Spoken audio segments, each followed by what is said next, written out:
दोस्तों आज मैं एक्सप्लेन करने वाला हूँ लेथल सेडक्शन मूवी को, जो 2015 में आई थी। और इसमें एक ऐसे यंग लड़के की कहानी दिखाई गई है जो कि एक 40 साल की लेडी के प्यार में पड़ जाता है। लेकिन मुसीबत तब आती है जब वो लेडी उस लड़के को किडनैप कर लेती है और उसके साथ जबरदस्ती अपनी मनमानी करती है। अब मूवी में आगे क्या होगा ये सब तो आपको स्टोरी में आगे पता चलेगा। तब तक के लिए अगर आपने हमारे चैनल को सब्सक्राइब नहीं किया है तो प्लीज हमारे चैनल को सब्सक्राइब करके नोटिफिकेशन बेल को ऑन जरूर कर लेना, ताकि आगे भी आपको हमारी वीडियोस की नोटिफिकेशन मिलती रहे। So let's explain this movie. Movie की स्टार्टिंग में हम दो लड़के को देखते हैं जिनका नाम मार्क और वाल्टर है। वाल्टर कार में दो हॉट लड़कियों को देखता है और उनसे डेट के लिए पूछता है, लेकिन वो लड़की वाल्टर में बिल्कुल भी इंटरेस्टेड नहीं होती हैं और उसे मना कर देती हैं। इसके बाद ये दोनों अपने घर आ जाते हैं। फिर हम देखते हैं कि आज मार्क का बर्थडे है, इसलिए उसकी मॉम उसके लिए केक लाती हैं और उसके सभी फ्रेंड उसे विश करते हैं। मार्क की मॉम का नाम तानिया है और उसके डैड का नाम रैंडी है, जो कि उसके सौतेले डैड हैं। फिर अगले दिन मार्क अपने मॉम डैड को एक दूसरे के साथ डिनर पर भेजता है और खुद अपने दोस्त के साथ मिलकर अपनी गर्लफ्रेंड मेलिनी के साथ रोमांस करने लगता है। लेकिन तभी एक पड़ोस के अंकल उसके घर आते हैं और वो मार्क से कहते हैं कि उसकी मॉम ने ही उसे मार्क का ध्यान रखने के लिए भेजा है। तब ये सुनकर मार्क का सारा मूड खराब हो जाता है। फिर अगले दिन मार्क एक शॉप में कुछ सामान लेने के लिए जाता है, जहाँ वो एक हॉट लेडी को देखता है जिसका नाम कैरिसा है। वो मार्क से किसी मशीन के बारे में बात करती है और उससे कहती है, क्या तुम एक अच्छा सा सोवर लेने में मेरी हेल्प करोगे? तब मार्क उस लेडी को देखते ही उस लेडी की ओर अट्रैक्ट हो जाता है, जिसके बाद वो सोवर लेने में उसकी हेल्प करता है और शॉप से बाहर आ जाता है। फिर वो लेडी अपनी कार लेकर उसके पास आती है और उससे कहती है कि मेरे घर पर एक मशीन खराब हो गई है, क्या तुम उसे ठीक करने में मेरी हेल्प करोगे? तब मार्क उसकी हेल्प करने के लिए हाँ कर देता है, जिसके बाद कैरिसा उसे अपने घर लेकर जाती है और मार्क उसकी मशीन को ठीक कर देता है। फिर कैरिसा उसके पास आती है और उसके सामने ही अपने सारे कपड़े उतारकर शावर लेने के लिए जाती है और वो मार्क से भी अपने साथ शावर लेने के लिए कहती है।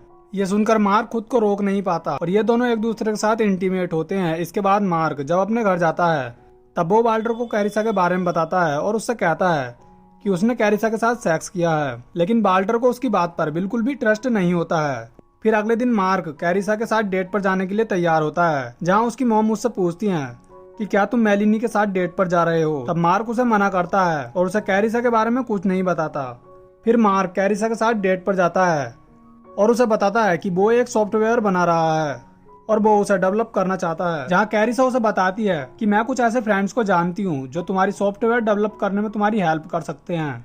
इसके बाद एक वेटर मार्क के पास आता है और उसे कैरिसा से सावधान रहने के लिए उसे वार्निंग देता है, लेकिन मार्क उसकी बात को सीरियसली नहीं लेता और बेटर की बात को इग्नोर कर देता है। और अब मार्क दिन ब दिन कैरिसा के प्यार में पड़ता जा रहा था। एक दिन जब उसकी मॉम उसके कपड़े धो रही होती हैं तो उन्हें मार्क का फोन मिलता है और वो मार्क के फोन को चेक करने लगती हैं, जहां उसे मार्क और कैरिसा के अफेयर के बारे में पता चल जाता है और वो मार्क से कहकर कैरिसा को अपने घर पर डिनर पर लाने के लिए कहती हैं। जिसके बाद मार्क कैरिसा को अपने घर डिनर पर लाता है, जहाँ ये सब खूब ज्यादा बातें करते हैं। फिर बातों ही बातों में कैरिसा मार्क की मॉम को मार्क के ऐप के बारे में बताती है और उनसे कहती है कि मुझे लगता है कि अब मार्क को स्कूल छोड़ देना चाहिए और उसे अपने करियर पर फोकस करना चाहिए, क्योंकि वो अपने सॉफ्टवेयर को डेवलप करके अपना एक बहुत अच्छा करियर बना सकता है।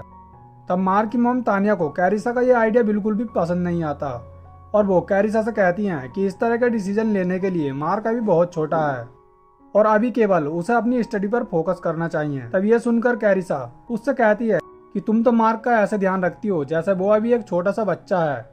ये सुनकर तानिया को बहुत गुस्सा आता है और वो कैरिसा पर बहुत ज्यादा गुस्सा होने लगती है। फिर गुस्से में कैरिसा भी उसके घर से बाहर आ जाती है और मार्क उसे समझाने के लिए उसके पास जाता है और कैरिसा के साथ उसके घर आ जाता है। इसके बाद हम देखते हैं कि तानिया कैरिसा के बारे में ऑनलाइन रिसर्च करने लगती है, जहाँ उसे पता चलता है कि कैरिसा ने पैसों के लालच में आकर एक बूढ़े आदमी से शादी कर ली थी, जिसके मरने के बाद उसकी सारी प्रॉपर्टी कैरिसा ने अपने कब्जे में कर ली। ये सब पता चलने के बाद तानिया को मार्क की फिक्र होने लगती है, इसलिए वो मार्क से मिलने के लिए कैरिसा के घर जाती है। लेकिन कैरिसा उसे मार्क से मिलने नहीं देती है और उसे अपने घर से जाने के लिए कहती है। जिसके बाद तानिया वहाँ से चली जाती है। जब वो मार्क को बताती है कि तुम्हारी मॉम तुमसे मिलने के लिए आई थी, तब ये सुनकर मार्क अपनी मॉम से मिलने के लिए अपने घर आ जाता है। और अब तानिया भी कैरिसा से मार्क का पीछा छुड़ाना चाहती थी, इसलिए वो मेलिनी को अपने घर पर बुलाती है, क्योंकि मार्क उसे बहुत ज्यादा पसंद करता था इसके बाद वो मार्क को कुछ पैसे देती है और उन दोनों को एक दूसरे के साथ डेट पर भेजती है, जहाँ ये दोनों खूब ज्यादा मस्ती करते हैं और एक दूसरे के साथ किस करने लगते हैं। और दूर खड़ी कैरिसा भी इन्हें एक दूसरे के साथ किस करते हुए देख लेती है।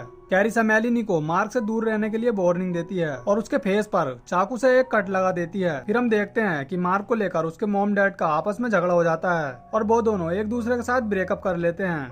अगले दिन जब मार्क बाल्टर से मिलता है तो वो उसे बताता है कि वो कैरिसा से ब्रेकअप करने वाला है और मेलिनी को प्रपोज करने वाला है। तब ये सुनकर बाल्टर कैरिसा के घर जाता है और उसे बताता है कि मार्क तुमसे ब्रेकअप करने वाला है क्योंकि वो मेलिनी के साथ रहना चाहता है। तब ये सुनकर कैरिसा को बहुत ज्यादा गुस्सा आता है और वो बाल्टर को एक बॉक्स में बंद कर देती है।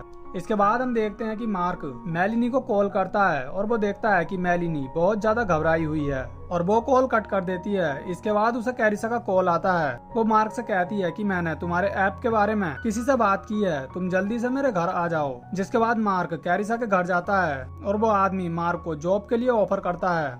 इसके बाद मार्क कैरिसा से कहता है कि वो उससे ब्रेकअप करना चाहता है। तब ये सुनकर कैरिसा को बहुत ज्यादा गुस्सा आता है और वो एक बोतल से मार्क के सर पर अटैक करती है, जिसके बाद मार्क वहीं पर बेहोश हो जाता है। कैरिसा उसे अपने घर में बांधकर उसे किडनैप कर लेती है और उसके साथ अपनी मनमानी करती है। इसके बाद हम तानिया को देखते हैं, जिससे कि मार्क की फिक्र होने लगती है क्योंकि मार्क पिछले एक दिन से घर नहीं आया है और उसका फोन भी स्विच ऑफ जा रहा था। तब तानिया अपने बॉयफ्रेंड यानी कि मार्क के फादर के पास जाती है और उससे मार्क के बारे में पूछती है तो वो कहता है कि मार्क मेरे पास भी नहीं आया है। इतने में ही कैरिसा मार्क के फोन से तानिया को मैसेज करती है और उसे अपने घर आने के लिए कहती है। तब तानिया मार्क के डैड से कहती है कि वो मार्क को ढूंढने के लिए कैरिसा के घर जा रही है। इसके बाद जब तानिया कैरिसा के घर जाती है तब कैरिसा तानिया को भी किडनैप कर लेती है और उसे भी उसी रूम में डाल देती है जिसमें पहले से ही उसने मार्क को किडनैप करके रखा हुआ है।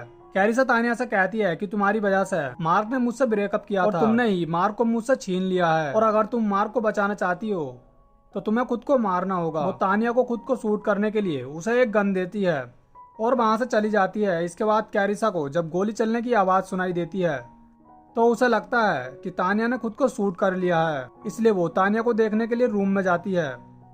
लेकिन तभी तानिया उस पर अटैक करती है और किसी तरह मार्क को लेकर वहां से बाहर आ जाती है। तभी कैरिसा दोबारा से मार्क पर अटैक करने के लिए बाहर आती है। तभी एक आदमी उसे शूट कर देता है और वो आदमी कोई और नहीं बल्कि मार्क का डैड होता है। इसके बाद कैरिसा वहीं पर मर जाती है। फिर वो किसी के चिल्लाने की आवाज सुनते हैं। जब मार्क का डैड वहाँ देखने के लिए जाता है तो वहाँ पर बाल्टर होता है, जिसे पहले ही कैरिसा ने एक बॉक्स में बंद करके रखा हुआ था।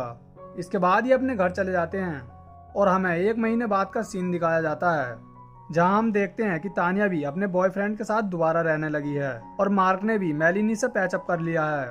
और अब मार्क मेलिनी को अपने साथ लेकर अपनी आगे की स्टडी को कंटिन्यू करने के लिए कॉलेज जा रहा है। और इसी के साथ ये मूवी यहीं खत्म हो जाती है।